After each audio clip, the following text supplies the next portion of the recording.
और वो शेरों और शेरनियों। तो भाई जो हमारी श्योर शॉट सक्सेस सीरीज है उसके अंदर मैं आपके लिए लेके आया हूँ क्वेश्चंस ऑफ करंट इलेक्ट्रिसिटी। तो यहाँ पर हम टॉप मोस्ट क्वेश्चंस जो है जो पेपर में आने के पूरे पूरे चांसेस रहते हैं हम डिस्कस करेंगे। ठीक है, इसके अंदर आपके एनसीईआरटी एग्जाम्पलर और प्रीवियस ईयर क्वेश्चन, साथ में कुछ और क्वेश्चंस जो कि इंपॉर्टेंट है, जो कि इन तीनों कैटेगरी से बिलोंग नहीं करते हैं। ठीक है, वो भी हम इसके अंदर डिस्कस करेंगे। तो आप एक एक क्वेश्चन को ध्यान से करिए, इनके पेपर में आने के चांसेस ज्यादा रहते हैं। जैसे कि फॉर एग्जांपल मैं आपको बता दूं, आपकी जो एनसीईआरटी की जो बैक एक्सरसाइज है उसके अंदर 3 क्वेश्चन तो सिर्फ रेजिस्टेंस की डिपेंडेंस जो है टेम्परेचर के ऊपर, उसके ऊपर ही बेस्ड है। ठीक है, टेम्परेचर डिपेंडेंस ऑफ रेजिस्टेंस के ऊपर ही 3 क्वेश्चंस बेस्ड हैं। तो पेपर में इसके आने के चांसेस बढ़ जाते हैं as a numerical. So please इसके ऊपर ध्यान से फोकस करिए, जोन जोन से इंपॉर्टेंट टॉपिक्स बता रहा हूं उसके ऊपर अच्छे से फोकस करेंगे।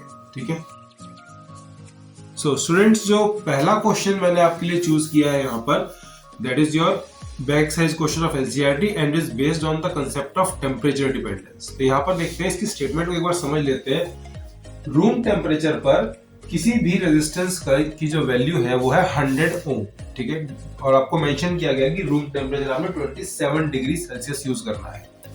नाउ क्वेश्चन में पूछा गया है कि ऐसा कौन सा टेम्परेचर होगा जहां पर कि उस रेजिस्टेंस की जो वैल्यू है ना वो 100 ओम से बढ़कर 117 ओम हो जाएगी, और जिस मटेरियल से वो रेजिस्टेंस बनी हुई है उसका जो टेम्परेचर कोएफिशिएंट है that is 1.7 into 10⁻⁻⁴ degree Celsius inverse. ठीक है, चलिए यहाँ पर देख लेते हैं। तो क्वेश्चन के अंदर हमें R27 यानी कि 27 डिग्री पर जो उसकी रेजिस्टेंस है दैट इज 100 ओम, और जो फर्दर टेम्परेचर उसको हमने T मान लिया, RT is equals to 117, और T हमें यहाँ पर कैलकुलेट करना है। तो यहाँ पर देखते हैं, फॉर्मूला यूज करेंगे RT is equals to R0 into 1 plus alpha delta T। ठीक है, तो यहाँ पर जो है RT is equals to R0 1 plus alpha delta T, alpha is equals to RT minus R0 divided by R0 into में delta T। अब delta T हम यहाँ पर शिफ्ट कर लेंगे और RT minus R0 divide by R0 into alpha कर लेंगे यहाँ पर। अब इससे क्या है, डेल्टा टी होगा आपका T माइनस 27 डिग्री सेल्सियस, यानी कि टेम्परेचर जो आपको निकालना है minus 27 degree Celsius. RT minus R27 divide by R27 into में अल्फा। अब T minus 27 degree equals to 117 minus 100, क्योंकि RT जो था वो आपका 117 था और R27 100 था, अल्फा की वैल्यू मैंने यहाँ से पुट कर दी इसके अंदर। इसको सारे को सॉल्व करेंगे, बहुत सिंपल है। 117 में से 100 माइनस करेंगे तो 17 आ जाएगा, और 17 जो है 1.7 से 10 पे कैंसिल हो जाएगा। सब जीरोस को एडजस्ट कर करा के आपका T माइनस 27 इक्वल्स टू 1000 आ जाएगा। इस 27 को इधर शिफ्ट कर देंगे तो आपको जो रिक्वायर्ड टेम्परेचर है दैट इज 1027 डिग्री सेल्सियस।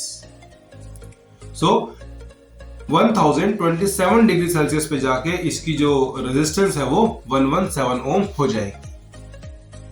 तो स्टूडेंट्स, नेक्स्ट क्वेश्चन भी हमने एनसीईआरटी से ही लिया है, और ये भी जो है ना टेम्परेचर डिपेंडेंस ऑफ रेजिस्टेंस पर ही बेस्ड है।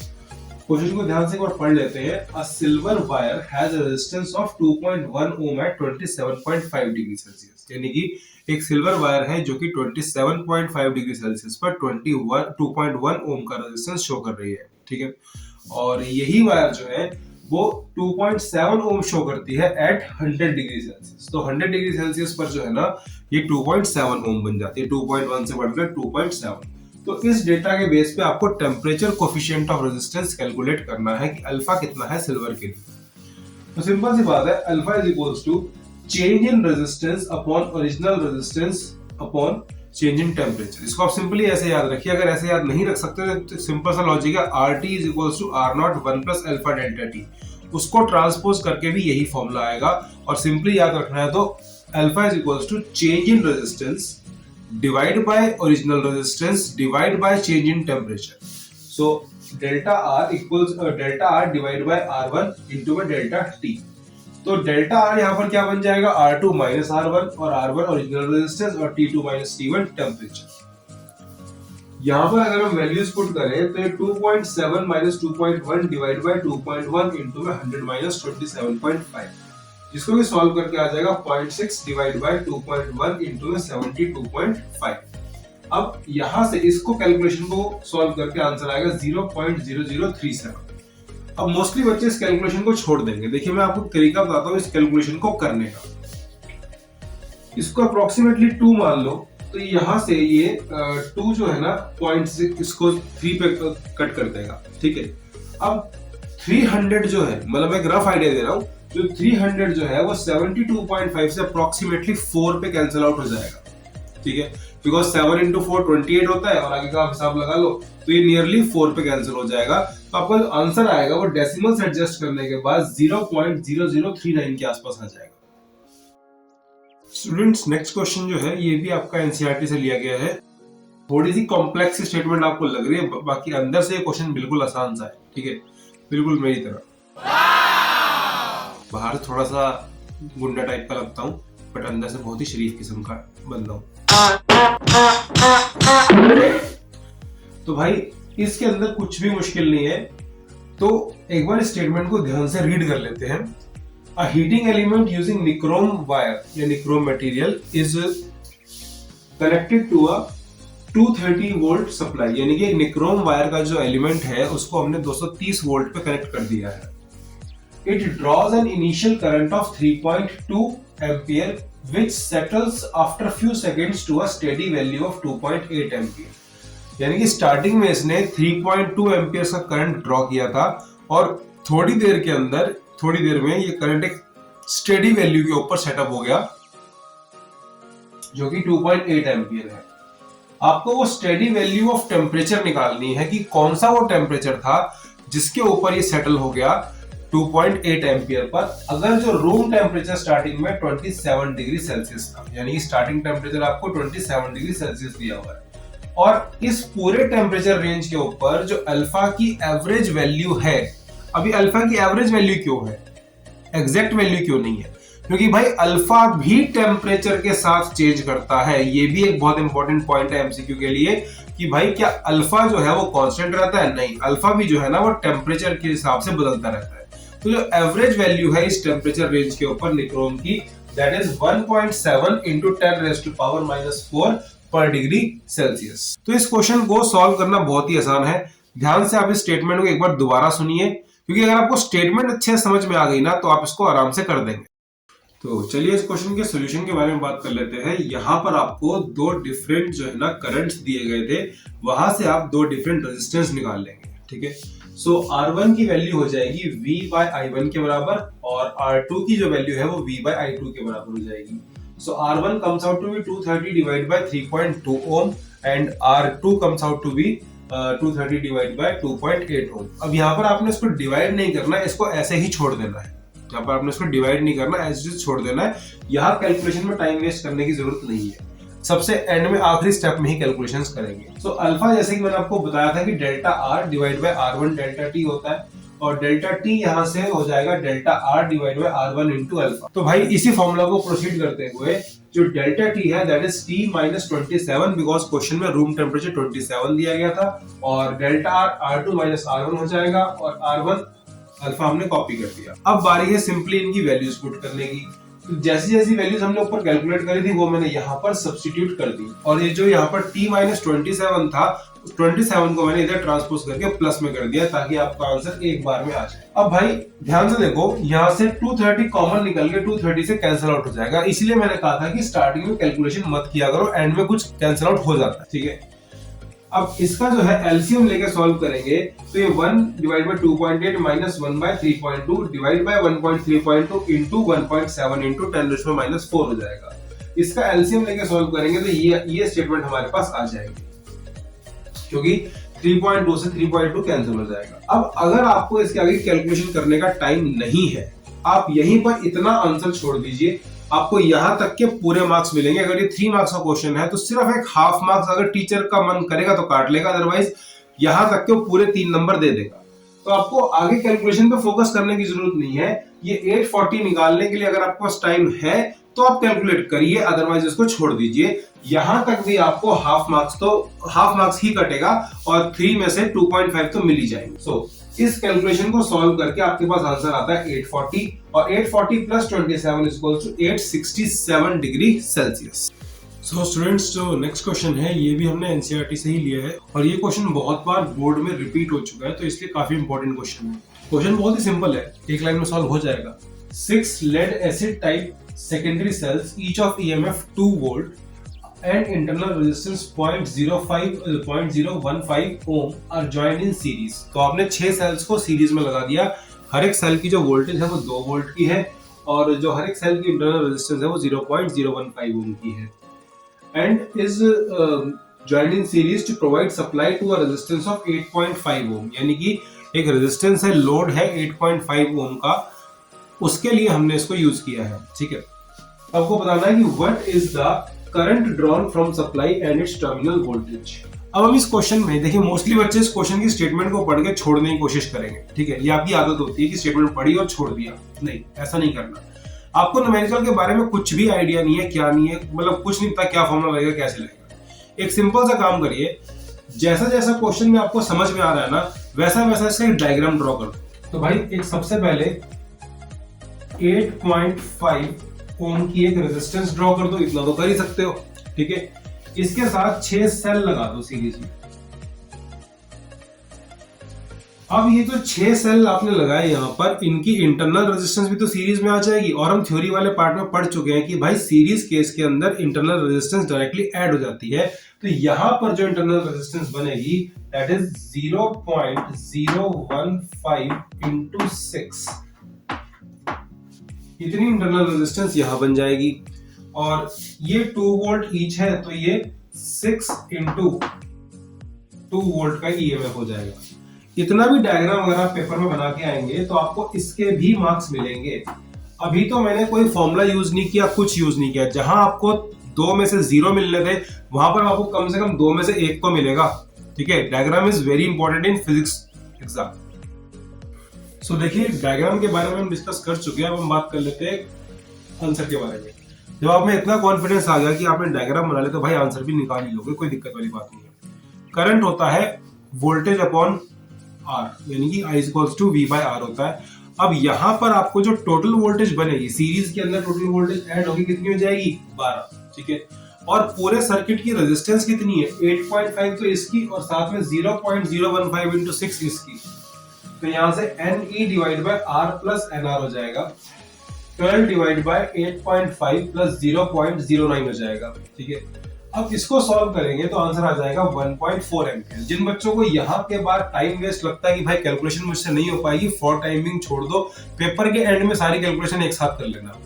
फिलहाल इसको डब्बे में लिख के यहाँ पे यूनिट लगा के इसको ऐसे छोड़ दो। ठीक है, और यहाँ पर एक काम करो, अगर आपसे कैलकुलेशन नहीं हो रही है ना, तो simple I is equals to एक ब्रैकेट लगाओ, साथ में एम्पियर लिखो और छोड़ दो। पेपर में जब बाद में कैलकुलेट कर लोगे तो यहाँ पर 1.4 लिख देना। अब बात कर लेते हैं टर्मिनल वोल्टेज की। टर्मिनल वोल्टेज वो होती है जो वोल्टेज इस लोड को प्रोवाइड करी जा रही है, जो वोल्टेज इस लोड को मिलेगी। ठीक है, तो वैसे तो 12 वोल्ट की बैटरी यहाँ पर बन चुकी थी, जो कि आपने 6 सेल लगा दिए थे, लेकिन V = IR करके देखेंगे तो आपका जो आंसर आएगा 1.4 into 8.5, answer will be 11.9। That means कि 0.1 वोल्ट जो है ना, वो आपकी इंटरनल रेजिस्टेंस खा चुकी है। ठीक है, तो जो लोड को जो वोल्टेज मिल रही है that is called as terminal voltage, that is 11.9 volts. Okay students, तो नेक्स्ट क्वेश्चन स्टिल हमने एनसीईआरटी से लिया है, लेकिन ये बहुत बार सैंपल पेपर्स के अंदर आ चुका क्वेश्चन है, तो बोर्ड में कभी भी आ सकता है। और इस बार तो जैसे कि आपके एमसीक्यू आने हैं, तो एमसीक्यू के लिए क्वेश्चन बहुत ज्यादा इंपॉर्टेंट हो जाता है। A steady current flows in a metallic conductor of non-uniform cross section. Which of the following quantities is constant along the conductor? यानी कि आपके पास एक नॉन यूनिफॉर्म क्रॉस सेक्शन की तार है, कहीं से मोटी कहीं से पतली, इस तरह की तार है, उसके अंदर एक स्टेडी करंट फ्लो कर रहा है। तो आपको बताना है कि इनमें से कौन सी क्वांटिटीज जो है ना वो कांस्टेंट रहेगी। करंट कांस्टेंट रहेगा, करंट डेंसिटी कांस्टेंट रहेगी, या फिर ड्रिफ्ट स्पीड कांस्टेंट रहेगी। तो देखिए बिल्कुल सिंपल सी बात है। यहां से अगर हम ए की बात करें तो ये तो पहले ही हमें स्टेडी करंट दे रखा है, तो ये तो कांस्टेंट रहेगा। अगर बात करें करंट डेंसिटी की, तो J vector is equals to I upon A होता है। जैसे जैसे A चेंज करता जाएगा, बिकॉज नॉन यूनिफॉर्म एरिया है, जैसे जैसे ए चेंज करता जाएगा वैसे वैसे जे भी चेंज करता जाएगा, तो this is not constant. Next अगर हम बात कर लेते हैं ड्रिफ्ट स्पीड की, वीडी, तो I is equal to N E VD होता है। तो भाई VD is equal to I divide by N E. अब जैसे जैसे आई चेंज करता, जैसे जैसे ए चेंज करता जाएगा वैसे वैसे ड्रिफ्ट स्पीड भी तो चेंज करती जाएगी। सो पॉइंट इज दैट ये भी कांस्टेंट नहीं है, ये भी कांस्टेंट नहीं है, this is also not constant. तो भाई पूरे क्वेश्चन में सिर्फ एक करंट कांस्टेंट है, बाकी दोनों क्वांटिटीज कांस्टेंट नहीं है। अगर क्वेश्चन एक बार में समझ में नहीं आया तो वीडियो को रिवाइंड करो, 2 मिनट पीछे जाओ और दोबारा से इस क्वेश्चन को देख लो। सो स्टूडेंट्स, जो नेक्स्ट क्वेश्चन है ये अभी आपका एनसीईआरटी बैक साइज है और ये ओम्स लॉ के ऊपर बेस्ड है। ऐसे क्वेश्चंस जो है ना, जो पार्ट्स में क्वेश्चन आते हैं उनके जो 1 मार्क 2 मार्क के जो पार्ट बनते हैं ना, उनको फिल अप करने के लिए ऐसे क्वेश्चंस का यूज किया जाता है। Is Ohm's law universally applicable for all the conducting materials? क्या Ohm's law हर तरह के कंडक्टिंग मटेरियल के ऊपर एक्ट करता है? Answer is simply no. तो फर्स्ट पार्ट का इसका आंसर, अब इसका आंसर देखिए, कहीं पर इसके अंदर ना ए और बी पार्ट मेंशन नहीं किया गया। आपको अपनी कॉमन सेंस यूज करके ना इसके ए और बी पार्ट का आंसर देना है। तो ए पार्ट का आंसर देख लेते हैं, no. Ohm's law is not universally applicable, ये हर जगह अप्लाई नहीं होता। तो फिर कहाँ अप्लाई होता है? ये सिर्फ उन कंडक्टर्स के लिए अप्लाई होता है जहां पर VI का ग्राफ लीनियर हो, ठीक है। ये सिर्फ उन कंडक्टर्स के लिए एप्लीकेबल है जहां पर आपका जो IV ग्राफ है ना वो स्ट्रेट लाइन में आता है, ठीक है। तो भाई अगले पार्ट का answer, if not give examples. इसका सबसे बढ़िया एग्जांपल है गैलियम आर्सेनाइड। इसको तो अच्छे से याद कर लो, इसका तो ग्राफ दिमाग में छाप लो, गैलियम आर्सेनाइड। अगर तुम नहीं बताओगे तो क्या पता अगले क्वेश्चन में बोर्ड वाले खुद ही पूछ ले कि भाई नेगेटिव रेजिस्टेंस क्या होती है, इससे पहले वो पूछे तुम ही बता दो पेपर के अंदर। तो गैलियम आर्सेनाइड का जो ग्राफ बनता है दैट इज लाइक दिस। तो ये देखिए यहाँ पर नेगेटिव रेजिस्टेंस का कंसेप्ट आता है। मैं अभी आपको इसके अगले बोर्ड क्वेश्चन दिखाता हूँ जहां पर कि नेगेटिव रेजिस्टेंस आपसे पूछी गई है। तो गैलियम आर्सेनाइड एक ऐसा सब्सटेंस है जो कि ओम्स लॉ को फॉलो नहीं करता। सो स्टूडेंट्स, अब मैंने आपको गैलियम आर्सेनाइड की इंपॉर्टेंस समझाने के लिए यहाँ पर गैलियम आर्सेनाइड के आए हुए क्वेश्चंस को एक साथ लिख दिया है। देखिए पहला क्वेश्चन सीबीएसई दिल्ली 2014 का है, अगला क्वेश्चन सीबीएसई दिल्ली 2015 का। ऑलमोस्ट हर साल ये क्वेश्चन आता ही आता है। Negative resistance is a very important topic. तो जो पहला जो यहाँ पर आपको क्वेश्चन है that is plot the graph showing variation of current versus voltage for gallium arsenide, ये पहला क्वेश्चन है। दूसरा क्वेश्चन ये है कि graph showing the variations of current versus voltage is shown in the figure for gallium arsenide. Identify the regions of negative resistance and where Ohm's law is obeyed. So question is very simple. पहले part का answer तो ये graph ही है जो कि second part में दिया ही हुआ था, ठीक है। अगर आपको ये ग्राफ बनाने को आ जाए तो आपने ये ग्राफ ऐसे करके ड्रॉ कर देना है। दूसरी बात ये कि यहाँ नेगेटिव रेजिस्टेंस कहाँ है? नेगेटिव रेजिस्टेंस इस रीजन के अंदर शो करी जा रही है D to E। तो नेगेटिव रेजिस्टेंस का आंसर है D to E। यहां पर वोल्टेज बढ़ने के साथ साथ करंट घटता जा रहा है, वोल्टेज बढ़ रही है और करंट डिप करता जा रहा है। तो ऐसी सिचुएशन को बोलते हैं नेगेटिव रेजिस्टेंस, जहां वोल्टेज बढ़ने के साथ साथ करंट डिप कर जाता है। नेक्स्ट इज आपको ये बताना है कि ओम्स लॉ इसके अंदर कहां पर ओबे हो रहा है। तो ओम्स लॉ हो रहा है यहां पर, जहां पर B to C ये जा रहा है और यहां से क्या हो रहा है कि भाई जैसे जैसे वोल्टेज बढ़ रही है उसके हिसाब से लीनियरली करंट भी बढ़ता जा रहा है। ये एक स्ट्रेट लाइन आपके पास ये आ रही है यहां से। So answer is B to C। So I hope कि आपको क्वेश्चन समझ में आ गया होगा। तो गैलियम आर्सेनाइड को अच्छे से पढ़ के जाए, इसका ग्राफ अच्छे से बना के जाए। स्टूडेंट्स, यहाँ पर मैंने आपके लिए क्वेश्चन लिखा हुआ है जो कि सीबीएसई फॉरेन 2013 का क्वेश्चन है। सीबीएसई जो फॉरेन कंट्री में भी एग्जाम कंडक्ट करती है तो वहां के लिए क्वेश्चन था। खैर क्वेश्चन बहुत अच्छा है।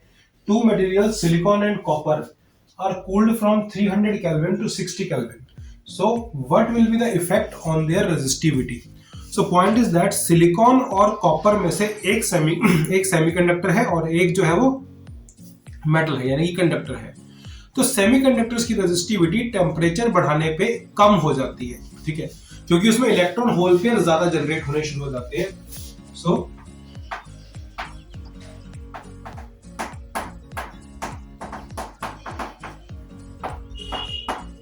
आप देखिए आंसर कैसे लिखेंगे। आंसर को पॉइंट में लिखेंगे और बिल्कुल कम इंग्लिश का इस्तेमाल करेंगे, ठीक है। आपने यहां पे लिखा resistivity A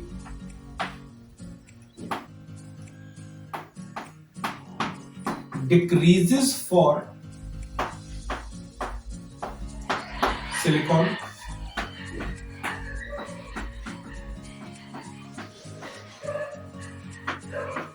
and increases for copper। तो जो आपकी रेजिस्टिविटी है वो सिलिकॉन के लिए डिक्रीज करेगी because number of charge carriers बढ़ जाएंगे टेम्परेचर बढ़ाने से, और कॉपर के लिए इंक्रीज करेगी बिकॉज हमने इसका जो लॉजिक है वो डिस्कस कर चुके हैं करंट इलेक्ट्रिसिटी के अंदर कि भाई वो ऑसिलेशन टाइम जो है वो कम हो जाता है, फ्रीक्वेंसी बढ़ जाती है, जिससे कि आपका रेजिस्टिविटी इंक्रीज हो जाती है।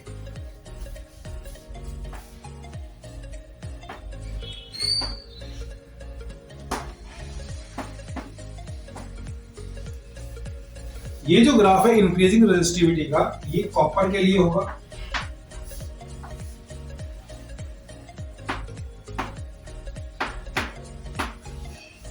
और ये जो ग्राफ है ये किसके लिए होगा? सिलिकॉन के लिए। सिलिकॉन की रेजिस्टिविटी घटती जाएगी और कॉपर की रेजिस्टिविटी बढ़ती जाएगी।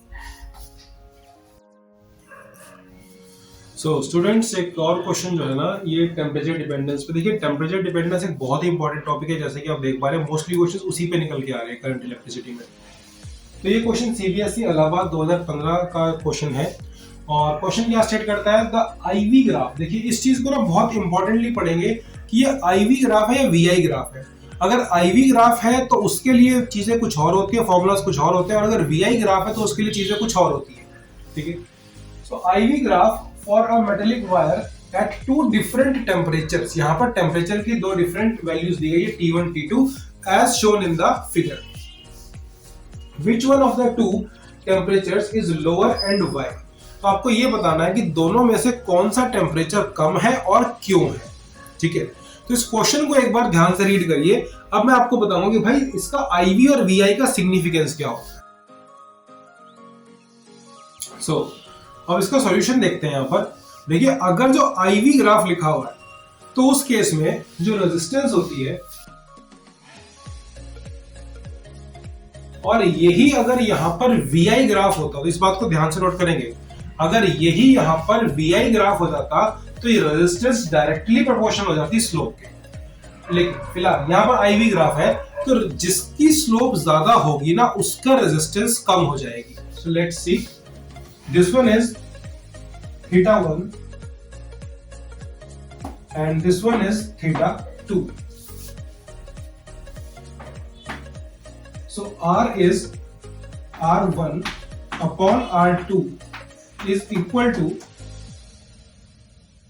tan θ2 divided by tan θ1। तो जैसा कि आपको साफ साफ दिख रहा है θ1 is greater than θ2, so this ratio will be less than 1, क्योंकि यहाँ पर θ1 जो है ना θ2 से बड़ा है। यहाँ पर आप रीजन लिख देंगे बिकॉज θ1 या θ2 इज लेस देन θ1। तो यहां से आपको सिंपल रिलेशन मिल जाएगा, R1 is less than R2। तो यहां से रिलेशन क्या है आपके पास? R1 is less than R2। This implies T1 is less than T2, क्योंकि resistance is directly proportional to temperature. तो जितनी जो है यहाँ पर रेजिस्टेंस, जितना रेजिस्टेंस ज्यादा होगी टेम्परेचर उतना ही ज्यादा होगा। सो दैट मींस अगर R1 R2 से छोटा है तो T1 भी T2 से छोटा ही होगा। सो स्टूडेंट्स, एक और क्वेश्चन जो है ना ये टेम्परेचर डिपेंडेंस पे। देखिए टेम्परेचर डिपेंडेंस एक बहुत ही इंपॉर्टेंट टॉपिक है, जैसे कि आप देख पा रहे हैं मोस्टली क्वेश्चन उसी पे निकल के आ रहे हैं करंट इलेक्ट्रिसिटी में। तो ये क्वेश्चन सीबीएसई इलाहाबाद 2015 का क्वेश्चन है, और क्वेश्चन क्या स्टेट करता है? The IV graph. देखिए इस चीज को ना बहुत इंपॉर्टेंटली पढ़ेंगे कि ये आईवी ग्राफ है या वीआई ग्राफ है। अगर आईवी ग्राफ है तो उसके लिए चीजें कुछ और होती है, फॉर्मूलाज कुछ और होते हैं, और अगर वीआई ग्राफ है तो उसके लिए चीजें कुछ और होती है, ठीक है। So IV graph for a metallic wire at two different temperatures. यहाँ पर टेम्परेचर की दो डिफरेंट वैल्यूज दी गई है, T1 T2 as shown in the figure. Which one of the two temperatures is lower and why. तो आपको ये बताना है कि दोनों में से कौन सा टेम्परेचर कम है और क्यों है, ठीक है। तो इस क्वेश्चन को एक बार ध्यान से रीड करिए। अब मैं आपको बताऊंगा कि भाई इसका आईवी और वीआई का सिग्निफिकेंस क्या होता है। सो अब इसका सॉल्यूशन देखते हैं। यहाँ पर देखिए अगर जो आईवी ग्राफ लिखा हुआ है तो तो उस केस में जो रेजिस्टेंस होती है, और यही अगर यहां पर VI ग्राफ होता, तो इस बात को ध्यान से नोट करेंगे, अगर यही यहां पर VI ग्राफ हो जाता तो ये रेजिस्टेंस डायरेक्टली प्रोपोर्शनल हो जाती स्लोप के। लेकिन फिलहाल यहां पर IV ग्राफ है, तो जिसकी स्लोप ज्यादा होगी ना उसका रेजिस्टेंस कम हो जाएगी। So let's see, this one is θ1 and this one is θ2. So R is R1 upon R2 is equal to tan θ2 divided by tan θ1. तो जैसा कि आपको साफ साफ दिख रहा है θ1 is greater than θ2, so this ratio will be less than 1, क्योंकि यहाँ पर θ1 जो है ना θ2 से बड़ा है। यहाँ पर आप रीजन लिख देंगे बिकॉज θ1 या θ2 is less than θ1। तो यहां से आपको सिंपल रिलेशन मिल जाएगा R1 is less than R2। तो यहां से रिलेशन क्या है आपके पास, R1 is less than R2, this implies T1 is less than T2, क्योंकि resistance is directly proportional to temperature. तो जितनी जो है यहाँ पर रेजिस्टेंस, जितना रेजिस्टेंस ज्यादा होगी टेम्परेचर उतना ही ज्यादा होगा।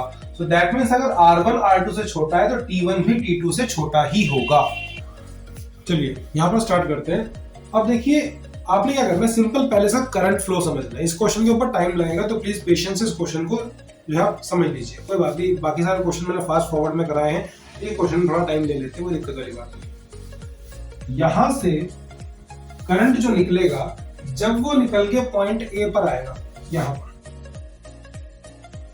जब वो निकल के पॉइंट ए पर आएगा तो इसके पास तीन रास्ते होंगे जाने के, एक AB में, एक AA' में और एक AD के अंदर। ठीक है, दोबारा देखेंगे, यहां से जो करंट आएगा वो AB में जाएगा, AD में जाएगा और AA' में जाएगा।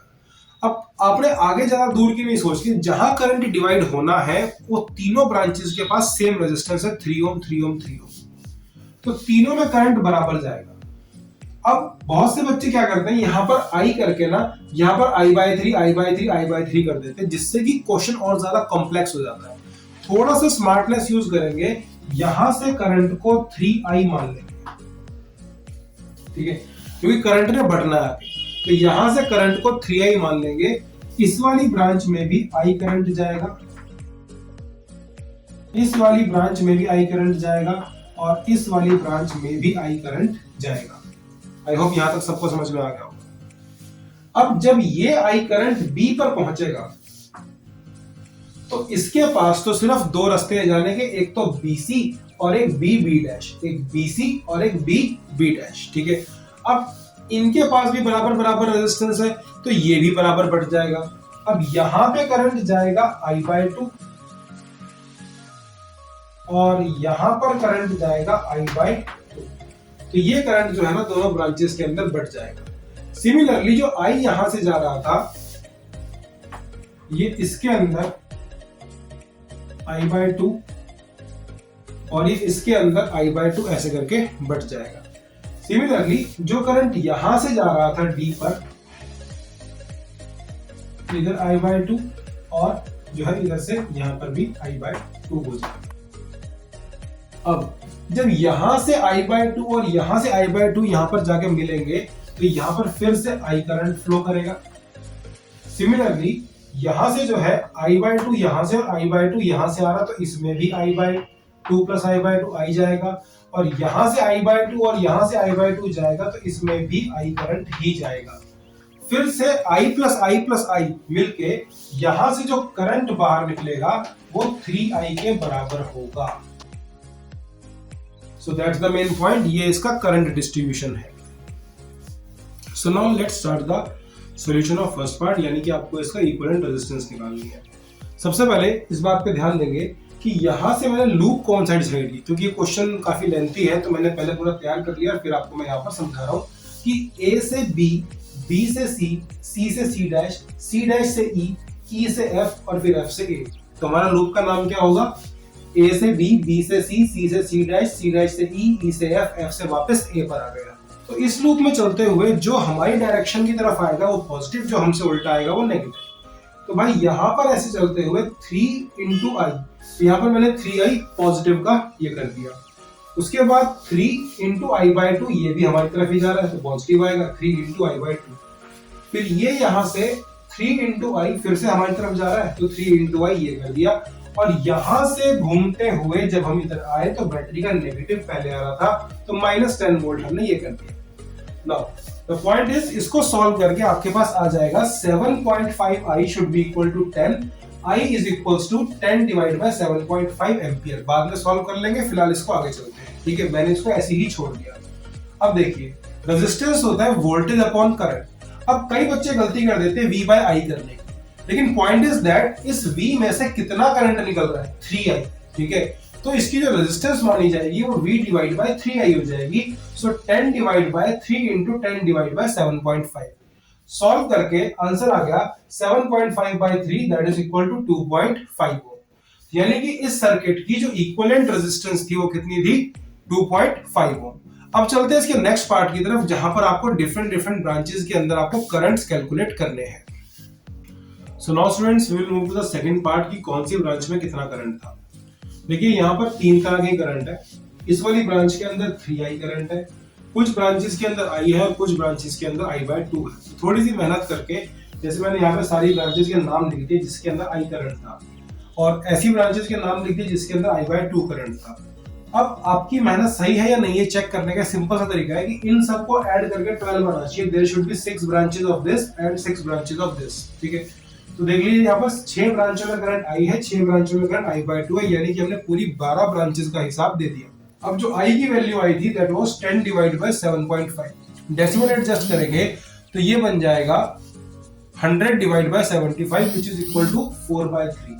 तो ये हो जाएगा 3 into 4/3 that is equal to 4 ampere. और इन वाली ब्रांचेस के अंदर i इज इक्वल टू 4/3 था और इनके अंदर i बाय 2 यानी कि इसका हाफ करेंगे तो 2/3। तो ये 3 तरह के करंट इस पूरे सर्किट के अंदर फ्लो कर रहे हैं। ठीक है, सो क्वेश्चन थोड़ा सा बड़ा था बट स्टिल इंपॉर्टेंट था ये, क्योंकि एक बार बोर्ड में आ चुका है तो दोबारा फिर कभी आ सकता है। ठीक है, so student, this is a question from CBSE all India 2013। The question is a very interesting one and a very good one also. तो इसके अंदर व्हीटस्टोन ब्रिज की एक बहुत ही इंपॉर्टेंट प्रॉपर्टी को यूज किया गया है। क्वेश्चन पहले एक बार ध्यान से पढ़ लेते हैं। Figure shows 2 circuits each having a galvanometer and a battery of 3 volt। आपके पास 2 व्हीटस्टोन ब्रिज है, हर एक के अंदर एक गैल्वेनोमीटर लगा हुआ है और एक 3 वोल्ट की बैटरी लगी हुई है, जैसे कि आपको दिख रहा है। ठीक है, When galvanometer do not show any deflection, जब गैल्वेनोमीटर से कोई डिफ्लेक्शन नहीं आएगी, obtain the ratio R1:R2। आपको R1 और R2 की रेशियो यहाँ पर कैलकुलेट करनी है। तो क्वेश्चन बहुत ही सिंपल है। इसमें एक प्रॉपर्टी यूज होती है कि जब कोई व्हीटस्टोन ब्रिज बैलेंस होता है, जब गैल्वेनोमीटर में से कोई करंट फ्लो नहीं करता है, तो उस केस में आप बैटरी और गैल्वेनोमीटर को इंटरचेंज कर सकते हैं। ठीक है, तो उस केस में आप बैटरी और गैल्वेनोमीटर को इंटरचेंज कर सकते हैं, उससे व्हीटस्टोन ब्रिज की बैलेंसिंग कंडीशन पे कोई फर्क नहीं पड़ता है। चलिए इस क्वेश्चन का सोल्यूशन कर लेते हैं यहाँ से। देखिए, पहले वाले केस में आपको बोला गया कि गैल्वेनोमीटर से कोई भी करंट जो है ना वो फ्लो नहीं कर रहा है, तो उस केस में जो इसकी गैल्वेनोमीटर के ऊपर वाली जो 2 रेजिस्टेंसेस हैं, नीचे 2 रेजिस्टेंसेस से बैलेंस आउट हो जाएंगी। So 4/R1 should be equal to 6/9। अब यहां से R1 की जो वैल्यू है that is 9 into 4 which is equal to 36, 36/6। यहाँ से R1 की वैल्यू 6 आ जाएगी। ठीक है, सो R1 comes out to be 6 ओम। ये आप कैलकुलेट कर सकते हैं बड़े आराम से। और इस वाले क्वेश्चन में अब आपको क्या करना है, बेसिकली आप 3 वोल्ट और इस गैल्वेनोमीटर को रिप्लेस कर सकते हैं, इंटरचेंज कर सकते हैं। तो यहाँ पर बैटरी आ जाएगी और यहाँ पर गैल्वेनोमीटर आ जाएगा। अब फिर से गैल्वेनोमीटर की जो ऊपर की जो रेशियोज थी 8 into 6 48, लेकिन आपको क्या निकाल के दिखाना था, R1 ratio R2। So R1 by R2, तो ये इसका आंसर यहाँ से 3/2 आ जाएगा। Students, this question is from CBSE 2019 और ये सेट नंबर लिखा हुआ मैंने यहाँ पर, क्योंकि आपका जो पावर है वो फिर से ऐड हो गया है आपके सिलेबस में, तो ये क्वेश्चन की जो डेरिवेशन है वो बहुत इंपॉर्टेंट बन जाती है। क्वेश्चन ये है, the 2 bulbs are rated P1, V and P2, V। यानी कि पहली बात तो दोनों ही जो बल्ब्स है ना वो कॉमन सेम वोल्टेज पे ऑपरेट करते हैं V पर, और एक की पावर है P1, एक की पावर है P2। अगर आपने इसको सीरीज में कनेक्ट कर दिया और फिर आपने इसको पैरेलल में कनेक्ट कर दिया तो आपको ये बताना है कि इसमें पावर डिसिपेटेड कितना होगा, यानी कि सीरीज कॉम्बिनेशन में पावर डिसिपेटेड कितना होगा और पैरेलल कॉम्बिनेशन के अंदर पावर डिसिपेटेड कितना होगा। तो भाई इसका एक सिंपल सा लॉजिक है कि एक बार अगर बल्ब बन गया तो आप उसकी रेजिस्टेंस को चेंज तो नहीं कर सकते, ठीक है। एक बार बल्ब फैक्ट्री में बन गया तो आप उसकी रेजिस्टेंस को चेंज नहीं कर पाएंगे। सबसे पहला कंसेप्ट हमने ये यूज करना है कि जो आपको ऊपर इंफॉर्मेशन दे रखी है यहां से R1 और R2 निकाल लेते। पावर क्या होता है V स्क्वायर बाय R, तो R क्या हो जाएगा V स्क्वायर बाय P। देखिए पावर क्या होता है V स्क्वायर बाय R, तो R क्या हो जाएगा V square by P। So R1 की वैल्यू जो हो जाएगी that is V square by P1 और R2 की वैल्यू क्या हो जाएगी V square by P2। R1 की value V square by P1, R2 की value V square by P2। अब आपने इस रिलेशन को आगे फर्दर यूज करना है। अब देखिए एक बार जो बल्ब बन गया तो उसकी रेजिस्टेंस को आप चेंज नहीं कर पाएंगे। तो देखिए हमने ये डिस्कस कर लिया कि भाई एक बार बल्ब बन गया तो आप उसकी रेजिस्टेंस को बदल नहीं सकते हो। तो पॉइंट इज दैट अगर सीरीज कॉम्बिनेशन है तो सीरीज कॉम्बिनेशन के अंदर RS यानी कि इक्विवेलेंट जो होता है उसका वो R1 प्लस R2 के बराबर होता है। अब क्योंकि रेजिस्टेंस होता है वोल्टेज का स्क्वायर अपॉन रेजिस्टेंस, वोल्टेज का स्क्वायर अपॉन पावर, तो RS की जगह हम V स्क्वायर बाय PS यानी कि जो उसकी इक्विवेलेंट जो पावर आएगी सीरीज के अंदर R1 की जगह V square by P1, R2 की जगह V square by P2 put कर देंगे। V स्क्वायर सारे में से कॉमन लेके कैंसिल आउट हो जाएगा। 1 by PS is equals to 1 by P1 plus 1 by P2। ये आपका पावर का रिलेशन आएगा सीरीज कॉम्बिनेशन में। अगर आप चाहें तो इसको आगे ट्रांसपोज करके ये जो इसका एग्जैक्ट रिलेशन है वो भी निकाल सकते हैं, that is PS is equals to P1 into P2 divided by P1 plus P2। ये सब आप आराम से कर लें। For parallel combination 1 by RP should be equal to 1 by R1 plus 1 by R2। अब इस रिलेशन को उल्टा करके यहाँ पर पुट कर देंगे। अगर रेजिस्टेंस होती है V स्क्वायर बाय P तो 1 by R क्या हो जाएगा P बाय V स्क्वायर। तो यहाँ पर P ऑफ पैरेलल यानी कि पैरेलल कॉम्बिनेशन की power divide by V square, P1 by V square plus P2 by V square. यहाँ पर P2 भी आएगा। V स्क्वायर सारे में से कॉमन लेके कैंसिल, तो यहाँ पर पावर क्या आएगी पैरेलल के अंदर that is P1 plus P2, ठीक है। तो सीरीज के अंदर पावर जो होती है वो 1 by PS की फॉर्म में होती है और सीरीज के अंदर इसको हम डायरेक्टली और पैरेलल के अंदर डायरेक्टली ऐड कर देते हैं। तो भाई शेयरों और शेयरनियों ये थे करंट इलेक्ट्रिसिटी के important questions. So keep watching my channel free thinkers education और मेरे वीडियोस को शेयर करें अपने फ्रेंड्स के साथ और सब्सक्राइब करें and press the bell icon to keep getting my videos.